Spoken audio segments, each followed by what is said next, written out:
It's Monday, May 11th, 2009, and it's got to be 420 somewhere in the world. I'm your host, Radical Russ Belville. Produced and distributed by the National Organization for the Reform of Marijuana Laws in Washington, D.C., this is your NORML Daily Audio Stash, the growing truth about cannabis.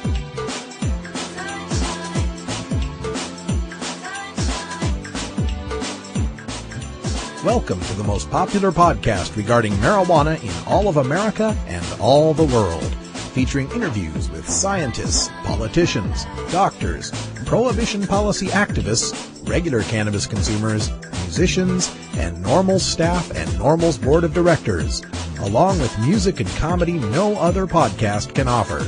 You can always find out more about our show at our website, stash.normal.org, and continue the education and conversation on our blog as well. We're ending marijuana prohibition with education, one listener at a time.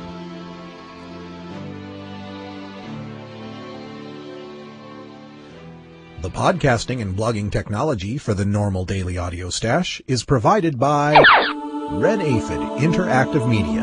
For your professional web design needs, visit redaphid.com.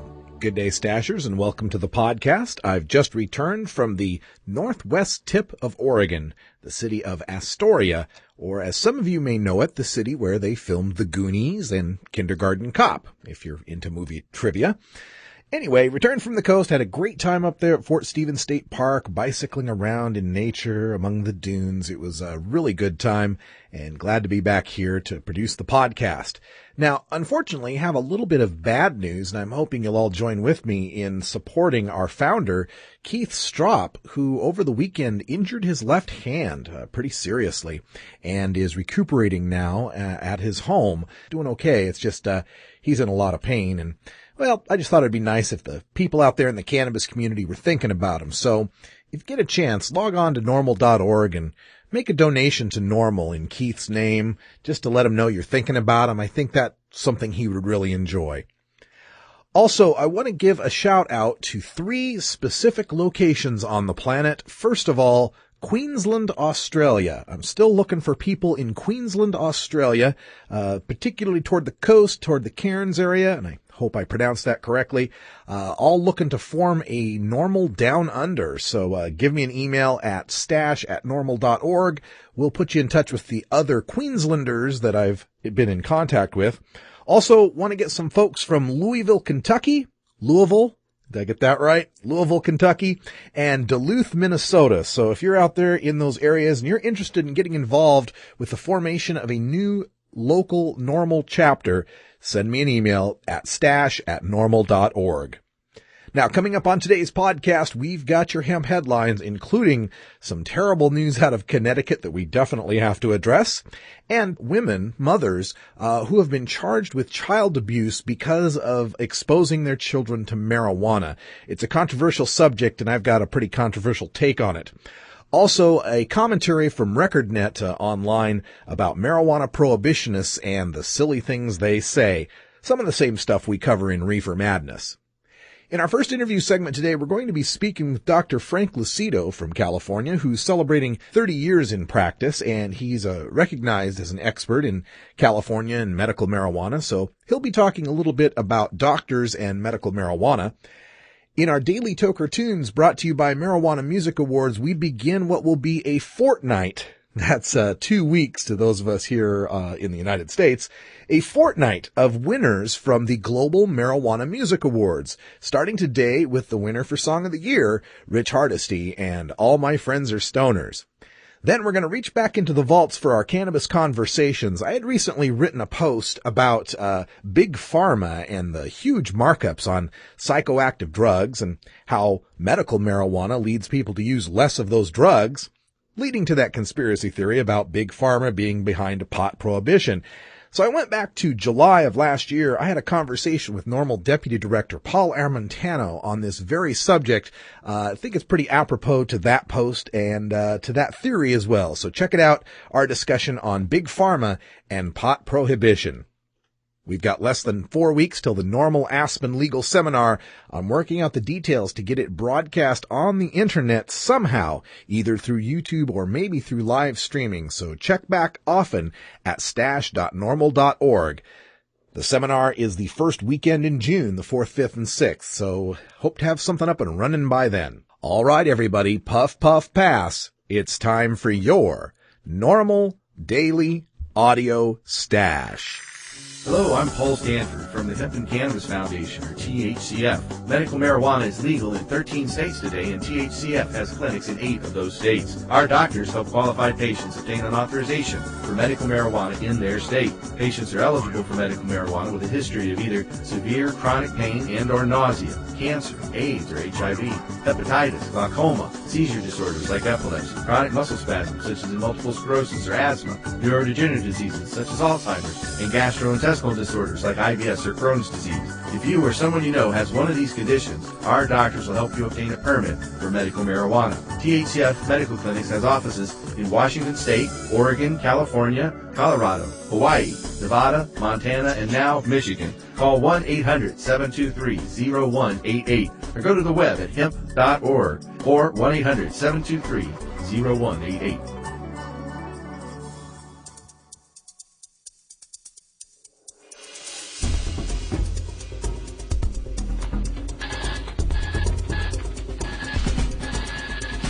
Now it's time to take a look at the latest stories about marijuana from news organizations across America and around the world in our NORML Daily Audio Stash, Hemp Headlines. Vice President of NORML Connecticut resigns following threatening email to state senator. Hartford, Connecticut. The vice president of a group that advocates for the reform of marijuana laws has been arrested for allegedly sending a threatening email to State Senator Tony Boucher. Dominic Vita, age 28, of Summers, is the vice president for NORML Connecticut. Capitol Police say the email to Senator Boucher was laced with profanities and said to the effect, quote, "I'm getting ready to go postal," end quote. The email also referenced a specific act of violence directed to Senator Boucher. Vita was arrested Friday in Enfield and charged with disorderly conduct. He was released on a $1,000 bond and is due in court May 11th. Well, you can file this at the top of the list of things Russ doesn't want to see in his Google News searches in the morning. But without getting into the details of this particular incident, normalizers, let's make this a teachable moment. As marijuana law reform advocates, you have to be ultra squeaky clean in following other laws and obeying rules of decorum. Chris Rock has a saying in his stand-up routine, "The black man's gotta fly to get where the white man can walk to." The idea is that prejudice and racism inherent in our society means a black person has to work twice as hard to get the same results and recognition as a white man. Now, the same idea applies quadruple to being an out cannabis consumer. Normal folks can get a speeding ticket, but normalizers getting a speeding ticket is reckless potheads behind the wheel. Normal folks can get angry at someone in public, but normalizers' public anger is unstable activist threatened bystander. Normal folks can send off bizarre email rants, but normalizers' bizarre emails are psycho dopers want legal pot. As a normalizer, you can't just be good. You've got to be better than. Don't take this lightly. If you really want to call yourself a marijuana activist, you've got to take that responsibility seriously. You're speaking out for thousands of people in your area who can't or won't come out of the closet. You're representing the dreams and needs of so many. Because of this one boneheaded act, marijuana law reform is likely dead for this Connecticut legislative session and probably severely hampered for the next 2. How many people in Connecticut will be arrested for marijuana in that time? How many desperate patients will go without medicine or risk black market crime and arrest because of one errant email? How many eager, budding Connecticut activists are now turned off of the idea of working with NORML? Now, this is not to denigrate NORML Connecticut as an organization. We've got some good people working down there, and we'll work hard to rehabilitate this and make this chapter as an effective one as any in the country. But this is definitely a lesson we all need to learn from. And NORML chapter leaders out there, if you're listening to this podcast, please make sure I hear about this by telephone before I read about it on NBC News. Mother gets 10 years for allowing friend to blow pot smoke in her 7-year-old's face. Maybe somebody can help me understand the American concept of justice. In this first story, a mother is convicted of not preventing an act of child abuse against her 7-year-old. Prosecutors in Cato County say this video shot last year shows a woman blowing marijuana smoke into the mouth of a 7-year-old boy who has Down syndrome. Investigators say the mother, Caroline Beavers, sat watching nearby. Workers at an electronics store notified police last April after finding this video on a computer that had been repossessed. Beavers was arrested and charged with 1 felony count of enabling child abuse. District Judge Richard Van Dyke has sentenced a Cato County woman to 10 years after she entered a blind plea to allowing a co-defendant to blow marijuana smoke into the mouth of her 7-year-old handicapped son. Van Dyke ordered that Caroline Beavers be incarcerated for 3 years, followed by 7 years probation. So, in summary, parent lets another person blow pot smoke in kid's face and videotapes it, which is accidentally discovered by a repairman. That's worth 3 years incarceration. Now, in our second story, out of Virginia, a father is convicted of actual child abuse in failing to prevent his wife from unlawfully wounding and abusing their child. Brandy L. Blanken-Wallace, age 28, was given a total of 7.5 years in prison after being convicted of child abuse and unlawful wounding. Joshua Scott Wallace, age 33, was convicted of child abuse and got a recommended sentence of 2 years and 6 months. The child, also named Joshua Wallace, was 10 weeks old on December 30th, 2005, when he was flown to the medical center in Richmond with skull fractures, a broken clavicle, and severe retinal hemorrhaging. The child nearly died and has permanent brain damage, according to the evidence presented during the 3-day trial. He eats through a feeding tube and cannot walk. The parents claimed that Brandy Wallace dropped the baby onto the floor during an epileptic seizure. 2 doctors testified in detail that the extensive injuries suffered by the child could not have occurred during such a fall. Prosecutor Eric Olson argued to the jurors that Brandy Wallace hurt the child and her husband tried to cover it up. He called the parents' explanation for the injuries ridiculous.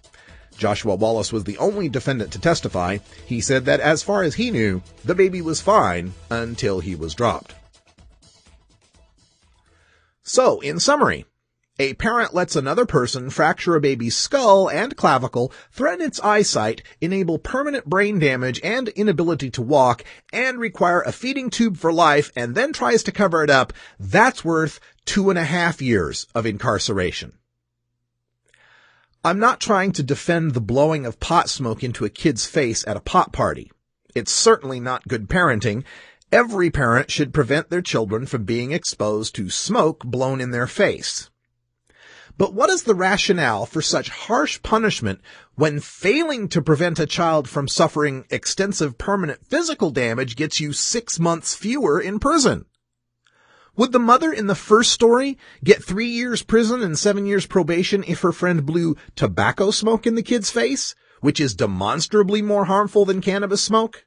All I'm asking is, with a charge of child abuse, don't you have to at least prove some harm befell the child? Week after week, I peruse stories like this where parents are given draconian sentences when their kids come in contact with marijuana. Each week, there are also stories I read where physical and sexual abuse of kids gets a lesser punishment. We have truly gone reefer mad when parents get punished more for exposing kids to pot plants than a punch in the face or a pedophile. Marijuana prohibitionists are just blowing smoke. From RecordNet.com. The amazing thing about marijuana is its ability to addle the brains of people who don't smoke it. They'll summarily reject the best science in the universe, which says unequivocally marijuana is safe, even medically beneficial. Facts don't count somehow. Neither does policy failure. If it did, I'd mention 85% of high school seniors surveyed said marijuana is, quote, easy to get, end quote. Waste of time, such data. Blowing billions remains important to marijuana prohibitionists. They are as dissuaded by failure as they are dismissive of fact. There must be a reason. In 2005, I found a Nixon-era study that illuminated some of it. The report said, quote, many see the drug as fostering a counterculture, which conflicts with basic moral precepts as well as with the operating functions of our society, end quote. In other words, rational drug policy is an afterthought. Pot is a skirmish in the culture war. To defeat it is to defeat the counterculture. Liberalism. Whatever. For them, a Pyrrhic victory over the 60s, however destructive, is preferable to a pluralistic country in which people live by values anathema to them. That opening line is going to be my new signature line for email. Brilliant. It's not the marijuana the prohibitionists fear. It's the late 1960s. Students protesting war, questioning authority, people actually living free, exploring sexuality, accepting diversity, expressing themselves, rejecting hierarchy and the status quo. Marijuana is a threat to all of that and more. It threatens the very paradigm of nature as man's domain, a resource to be extracted and refined, rather than man as a part of nature, co-equal to all things from redwood to paramecium. How many times have I heard the prohibitionist in his tirade against medical use of marijuana say, well, we don't chew willow bark for pain, we take an aspirin. As if the willow bark were somehow harmful or ineffective without the factory synthesizing it into a pill form. Why don't we chew willow bark or drink a tea or rub an aloe vera leaf on our sunburned skin? It's almost as if we've been trained to think of nature as an enemy to be defeated, tamed, organized, instead of a mother who provides everything we need in natural form. We also have professionalized healthcare as if it is something we require a trained expert for, rather than understanding our own role in our own health. You can't be trusted to just smoke an herb and feel better. A doctor has to evaluate your condition and recommend a factory-synthesized remedy for it. This rant is not to diminish the power of Western medicine. If something's really wrong with your health, Western medicine has the best technology and pharmacology science can provide to help save your life. The problem is that the paradigm of Western medicine isn't very good when things are right with your health. Western medicine's all about fixing what's broke, not keeping it from breaking in the first place.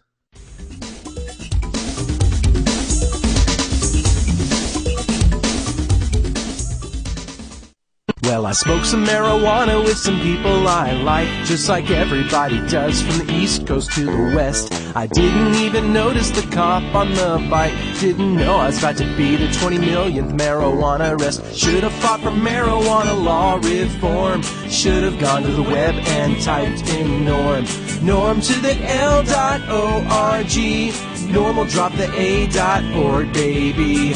National Organization for the Reform of Marijuana Laws.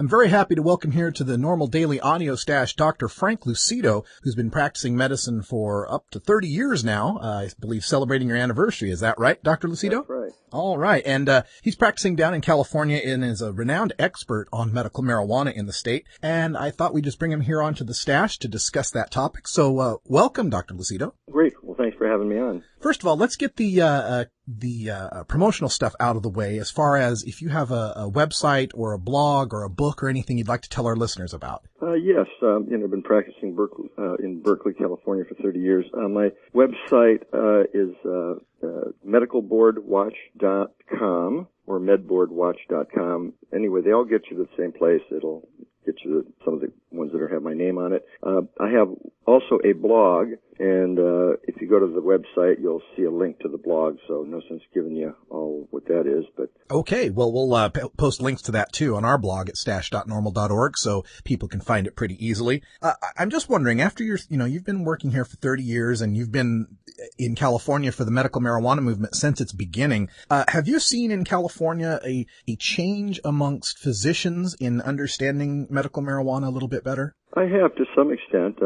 Certainly more doctors are referring patients to me, even if they don't feel comfortable making the recommendation. Most notable are a number of psychiatrists in the local area. And psychiatrists, I've always thought were more conservative towards cannabis, but there's a number of respected psychiatrists that are referring patients to me. It seemed like over these 12 years, we've seen so many anecdotal reports from the patients who've been benefiting from cannabis, as well as these, Paul Armentano points out 17,000 scientific studies on cannabis. Why do you feel that some doctors are still so reluctant to be involved with medical marijuana? Well, doctors in general haven't been taught that much about cannabis. I know that I was not in the 70s when I went to medical school. So, number one, they don't know that much about it. They're also afraid of the medical board or afraid of law enforcement. And early on, I'd say 12 of the 20 most outspoken doctors on cannabis were investigated by the medical board, and I was one of those. And they finally realized that I had the best standards, and now have, one of the medical board members has referred patients to me. The outgoing president of the medical board, a layperson, has referred his adult students to my website as an example of a good website. So slowly we're making some inroads here, but in general, doctors are afraid to make recommendations because they're afraid of the law or afraid of they don't know that much about it. Now, California's law is quite different from the other medical marijuana states in that it allows doctors to recommend marijuana for any condition for which they feel marijuana might be appropriate.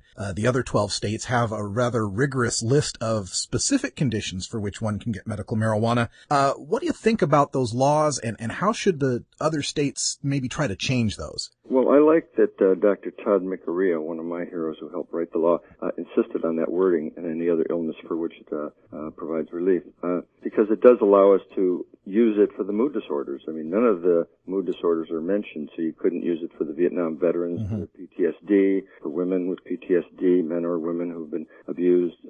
We're the only state where you can do that. And that's a shame, because it's the Vietnam vets that have shown me that decades of, drugs that have caused side effects, therapy, none of these things have worked as good as medical cannabis to allow them to keep their families together, keep their job, and be functional. And that's definitely something we're looking at now, the medicinal use of cannabis for post-traumatic stress for our veterans returning from Iraq and Afghanistan. We've got a huge contingent of people who could benefit from this, and yet only in California will they be able to receive treatment. Are you aware of any late studies or any new scientific information regarding the use of marijuana for these mood disorders? Well, I try to keep up on NORML's website. Paul Armentano does a good job of keeping things up to date there. Can't think of anything offhand breaking news right now. Okay. In your years of working with patients in California and dealing with medical marijuana, has there been any surprises as far as somebody using cannabis to treat something that you never would have thought of? Well, let's see. I guess I'm pleased to see that it really does help psoriasis. I would have expected that anything that would decrease stress might help some of these skin disorders that are dependent on stressful situation, but really the study showed that it did have anti-inflammatory effects, which are really important. All right. Now, we also have a number of states that are beginning their push to get a medical marijuana program. We've got New Jersey, New York, Pennsylvania, Minnesota, a bunch of states that have introduced bills. What recommendations would you make for the doctors in those states to get better informed about medical marijuana and to help these measures get passed? I think they should apply to the Society of Cannabis Clinicians. They should certainly subscribe to my free website, because I try to keep current information there. And then some of us have started to form the American Association of Cannabinoid Medicine. So we'll have a curriculum of what it takes to, actually be board certified in the specialty. I mean, any doctor can do it as long as they know the law and they know medicine. But it's like anything else. You can go to a family practitioner like myself who used to deliver babies, or you can go to an OBGYN that has further training. training. So I think there is something to be said for, the further training in this situation. Okay. Another thing that's happening in California, we're getting a lot of interest now in Tom Amiano's bill for the outright legalization of cannabis for all adults, and even Governor Schwarzenegger has been talking about how it may be time to open up that debate. Is there any consensus, even your own personal opinion, about the use of marijuana by relatively healthy adults? Yeah, I think right now, the medical cannabis laws are still illness laws, but there's certainly a number of people that have told me that it helps their meditation, helps their spiritual practices. So I think, in many cases, it can be a wellness medicine. As long as it is a medical law, I'm going to treat it like a medicine, and I think eventually it would be an over-the-counter medicine for adults. I mean, this could happen in one fell swoop with an executive order. California could vote to tax and regulate, like the Amiano bill, like the city of Oakland did in 2004. I mean, in Oakland, city of Oakland, there's actually, they did pass tax and regulate in 2004, so there actually are Amsterdam-like coffee houses. Yeah, I visited Oaksterdam myself, and it is wonderful to see freedom in action, that's for sure. Tell us about your own practice and what you'd like people in our audience to know about medical cannabis that maybe they haven't thought about. Well, good question. Again, my practice is probably 50% family practice, primary care, and the rest of it is medical cannabis consultations. And there's some overlap. Some of my primary care patients are cannabis patients also. And I'm going to be teaching, a monthly course for patients and caregivers. So I think that's important because I am on the faculty of Oaksterdam University, but more and more they're talking about the industry. And, the industry will survive without doctors pushing it along. What I want to talk about is patients and caregivers because that's really who these bills have been about. Excellent. One of my blog pieces is called 3 Things Money Can't Buy. And the punchline of that is, there's the joke, 2 things money can't buy, true love and homegrown tomatoes. Yeah. Well, until the federal government and the state allows this to be taxed and regulated, there's going to be 3 things legally you can't buy. True love, homegrown tomatoes, and homegrown.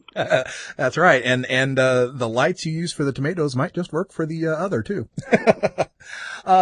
Another thing, this has been a topic that has come up on our blog at the Daily Audio Stash, and it has to do with the use of cannabis medicinally by pregnant mothers, oftentimes to relieve cramping or any sort of a morning sickness. Do you deal with a lot of that in your practice, and what do you recommend to pregnant women in their cannabis use? I wrote a piece for that hasn't been published yet for Dan Savage's column, Savage Love, and can't wait for him to go on vacation and see if he's going to publish it. But basically, he was asked that question by a pregnant woman, and you always weigh the benefits against the risks. There's no reason that you can't use cannabis for children, elders, or pregnant women if the benefits outweigh the risk. So obviously for a pregnant woman, you don't want to be smoking anything.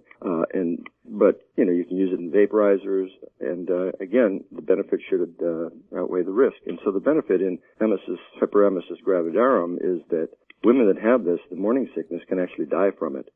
Cannabis has never killed anybody. So the studies that have shown that there might be a lower birth weight in cannabis smokers were funded by NIDA, so they're already a little bit suspect. And they've been criticized for possibly cherry-picking their data, too. So it's definitely something a pregnant mother should ask her doctor about then. Right. And I'd avoid smoking anytime you're pregnant. And sure. The less smoke, the better. Yeah, vaporization or edibles or tinctures or something like that would probably be preferable. Correct. Okay. Well, Dr. Lucido, you're a wealth of information. I love talking to you about this stuff. Is there anything else you'd like to tell our listeners before we wrap up? Just that I plan to practice as long as I can here, and look forward to giving more talks. And I want to be able to talk. I'd like more doctors that are already in practice, like myself, feel comfortable making safe and appropriate recommendations, because as much as there is a need for some of the ones that are opening up shop to do nothing but the cannabis, I think the mills, have less credibility than the doctors that are already in practice doing general medicine. And I'd like to see more doctors like that doing it. I think you're absolutely right about that. I appreciate you joining us here on The Stash, and you're welcome to stop by anytime you'd like to discuss the topic of medicine and cannabis. Sounds good. And did you know I'm on the NORML advisory board? I did know that. I forgot to mention it in the introduction. All right. Check out the blog piece called Hunter, Willie, Tommy, and Me. Oh, okay, we'll check that out, and we'll post a link to it on our blog at stash.normal.org. Thank you, sir. Thanks, Russ. Have you considered medical marijuana? double-blind, peer-reviewed studies have found cannabinoid therapies to be successful in treating the symptoms of Alzheimer's disease, ALS or Lou Gehrig's disease, brain cancers, chronic pain, diabetes mellitus, dystonia, fibromyalgia, GI disorders, hepatitis C, HIV/AIDS, hypertension, incontinence, MRSA, multiple sclerosis, osteoporosis, pruritus, rheumatoid arthritis, sleep apnea, and Tourette's syndrome, as well as anecdotal evidence suggesting relief from anxiety, depression, and post-traumatic stress, plus reduction in the need for narcotic painkillers. Side effects of medical marijuana can include euphoria, relaxation, anxiety, panic reactions, paranoia, tachycardia, dry eyes, dry mouth, concentration and reaction time impairment, appetite increase, and in 37 states, arrest and incarceration. But medical marijuana is non-toxic and cannot cause overdose. Medical marijuana. It's not for everyone, but ask your doctor if medical marijuana may be right for you.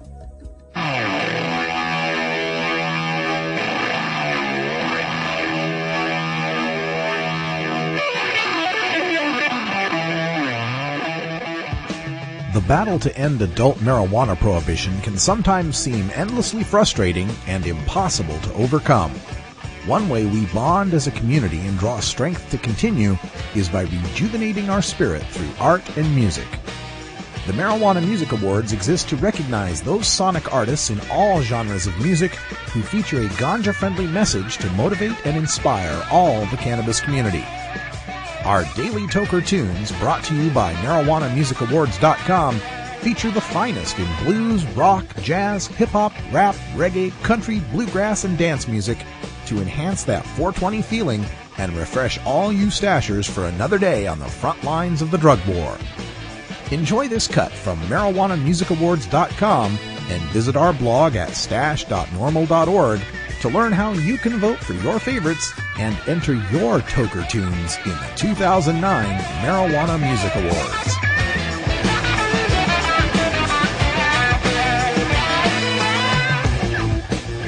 Today is the beginning of the 2009 Global Marijuana Music Awards Winners Fortnight. We begin this Winners Fortnight with Song of the Year, All My Friends Are Stoners, by Stash favorite Rich Hardesty. Rich is a triple 2009 Global MMA winner, walking away with Song of the Year, Best Pop, and Best Comedy. Rich traveled from Indiana to perform at the GMMA at the Nimbin Mardi Gras in Australia. Rich Hardesty has been entertaining fans for over a decade with his unique style. Rich performs from his heart, which makes an exciting, feel-good show. Fusing folk rock, reggae, and soul, Rich is a singer-songwriter who inspires a new genre of music. Keep updated about Rich Hardesty at richhardestymusic.com and myspace.com/richhardestymusic. Here's your 2009 Global Marijuana Music Awards Song of the Year, Rich Hardesty's All My Friends Are Stoners. This song goes out to Jerry Garcia and Bob Marley.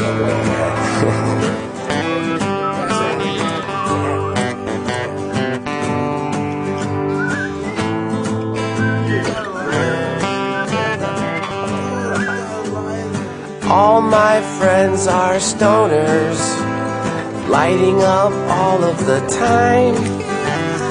Everybody has a mason jar. Can you guess what I put in mine? We all go to Jamaica once or twice a year to smoke big blunts with the Rasta man and drink ice cold red striped beers. All of my friends are stoners. We sit around and get fried. We're asking the president to legalize it so the whole wide world can get high. All of my friends are stoners until the day we die. When it comes to marijuana, we're the kings of the who, what, where, and why. All of my friends' parents are stoners, lawyers, teachers, bankers, and brokers.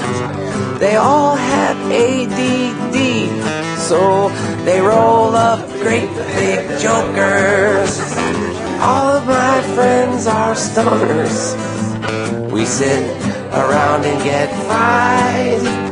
We're asking the president to legalize it so the whole wide world can get high. All of my friends in Hollywood are laughing up at the sky. My friends in Indiana are in the cornfields getting high. We put it in our tea, we put it in our cake. We roll it up nice so we can get baked. We just can't seem to get our fill. We're wasting away in Marijuanaville. All of my friends are stoners. We sit around and get fried. We're asking the president to legalize it so the whole wide world can get high. Yes, all of my friends are stoners. We sit around and get fried. We're asking the president to legalize it so the whole wide world can get high.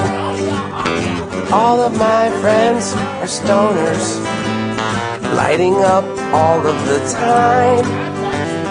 Everyone has a mason jar. Can you guess what I put in mine?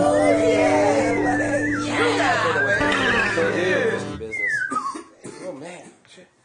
Here, that's great. Where's my purse? Who got my purse? Hey, don't let the dog out. Don't let the dog out. Close the door. Hurry up. Don't let the dog out. Don't let the dog out. Dude, if the dog got loose, man, don't let the dog. I'm a normal guy. I like the outdoors. I work a 9 to 5. And I use marijuana recreationally and responsibly in the privacy of my own home. Recently, I became one of the 20 million Americans who have been arrested for a marijuana-related offense. Now I face jail time and my future is in jeopardy.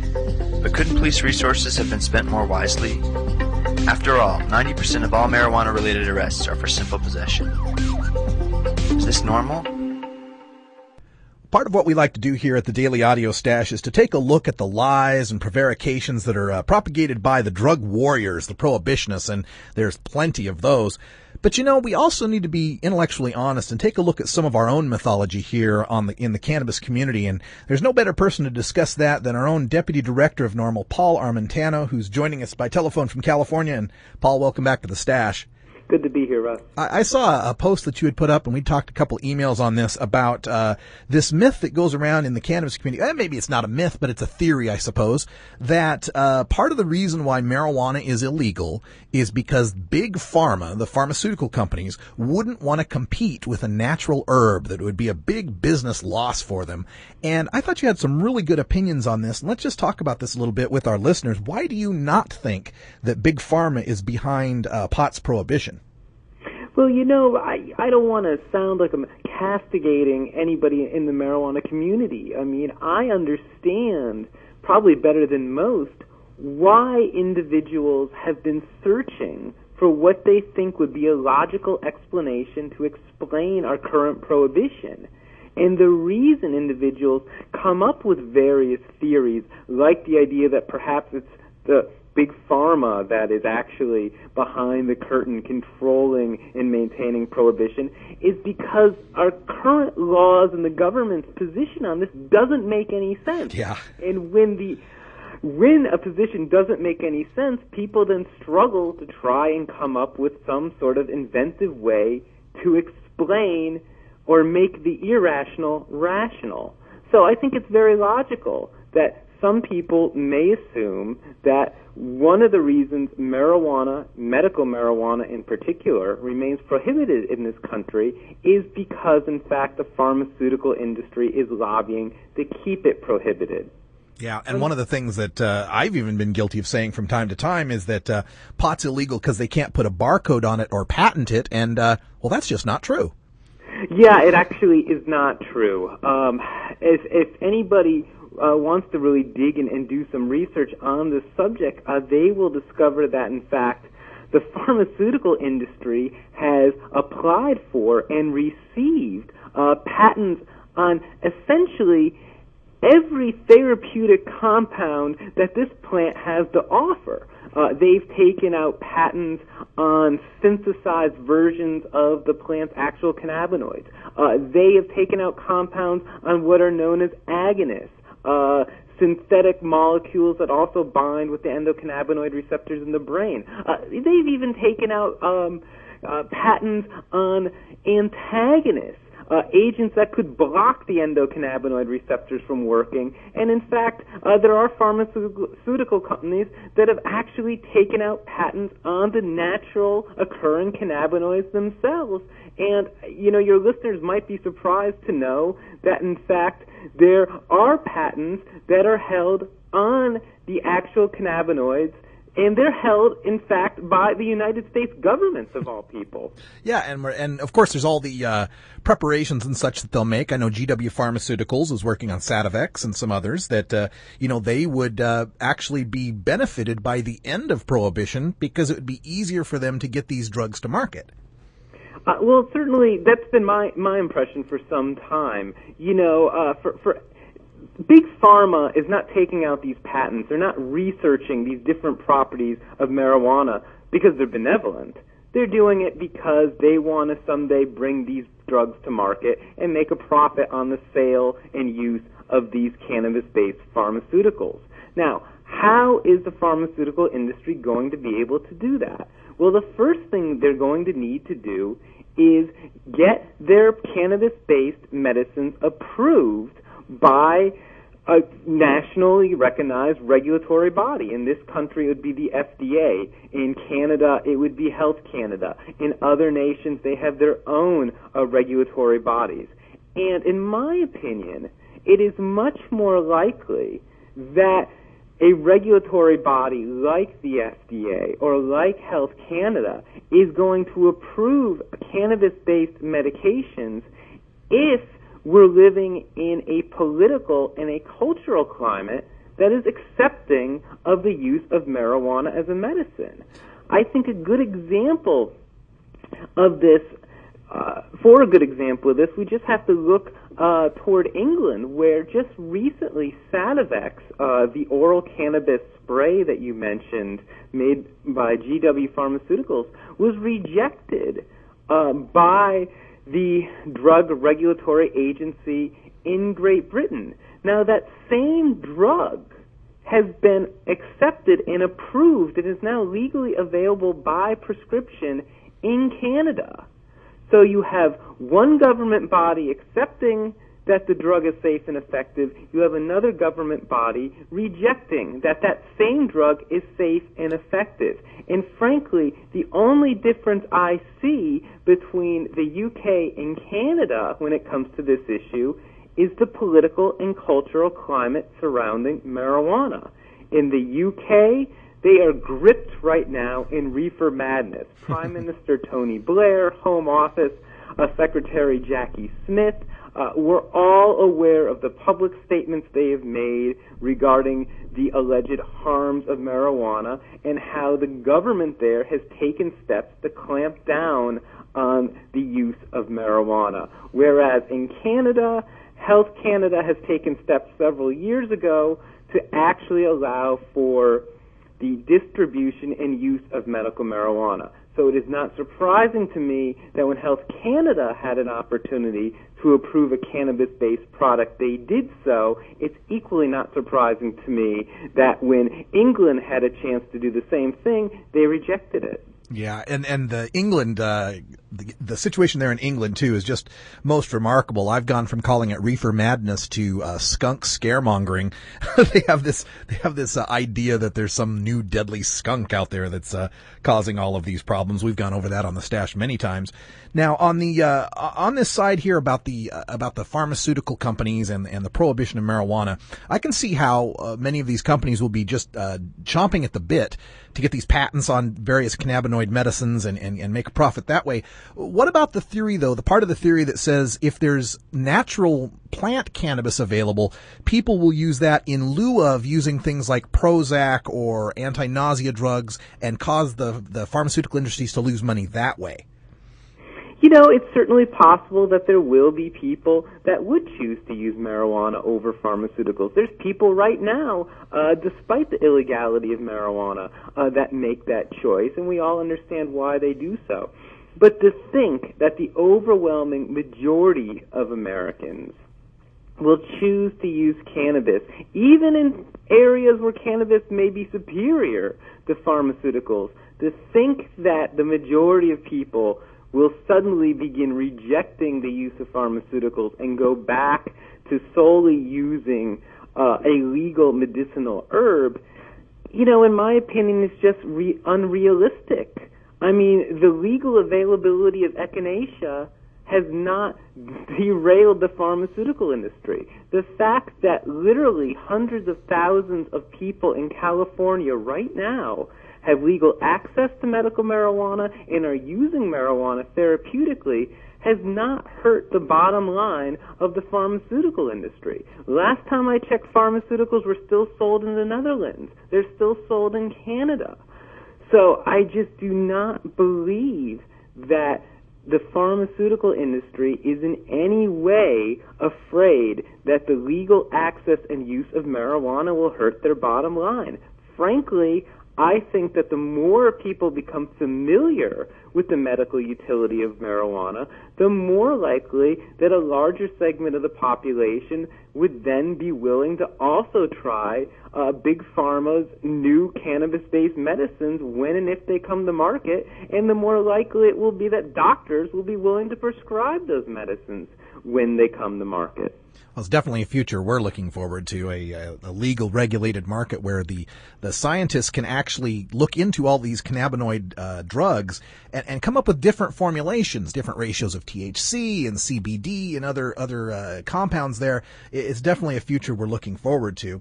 And also, I think I would agree with you on that, also from a perspective of convenience. I mean, anybody here in America can get the natural aspirin from willow bark if they want to go through the trouble of doing so, but it's a whole lot easier to just get a bare aspirin and a glass of water. Yeah, most certainly. And I, there again, as I said, there are literally, hundreds of legal herbs and natural remedies available in this country. There are individuals that go out of their way to use only those sort of herbs or those sort of traditional medications, and they forego the use of synthetic drugs and pharmaceuticals. But they're not the majority.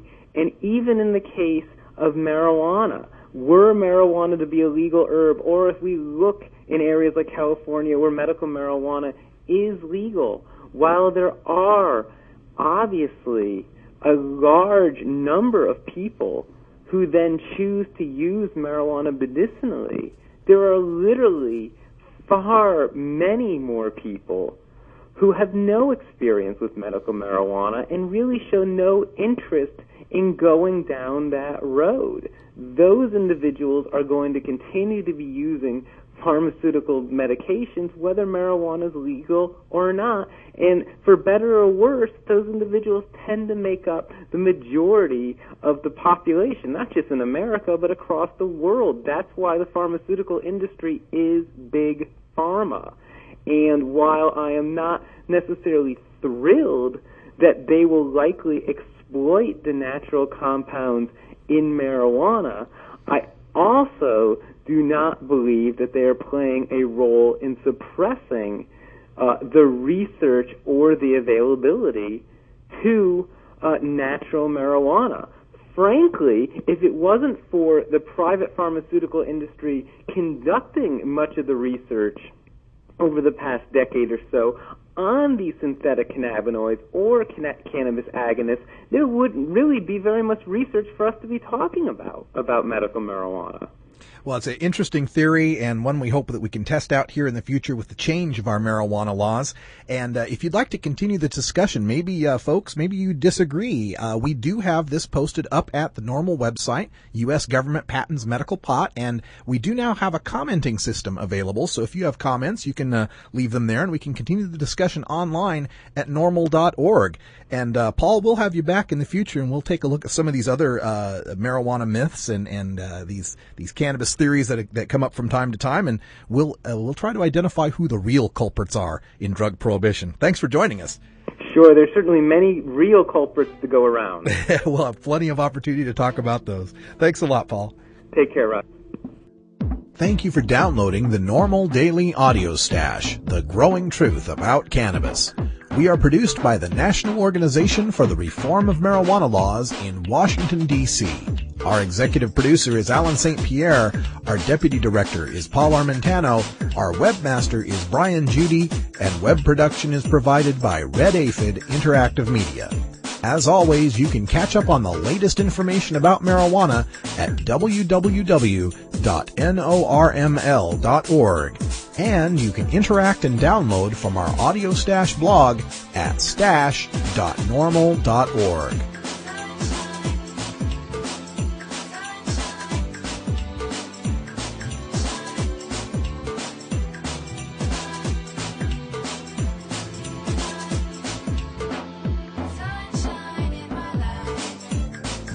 For everyone here at NORML, I'm your host, Radical Russ Belville, hoping all your harvests are bountiful and your encounters with law enforcement are non-existent. We leave you today with another one of our cannabis quotes, this one from the 17th century English philosopher John Locke, who wrote, quote, "Whenever the legislators endeavor to take away and destroy the property of the people, or to reduce them to slavery under arbitrary power, they put themselves into a state of war with the people, who are thereupon absolved from any further obedience." End quote.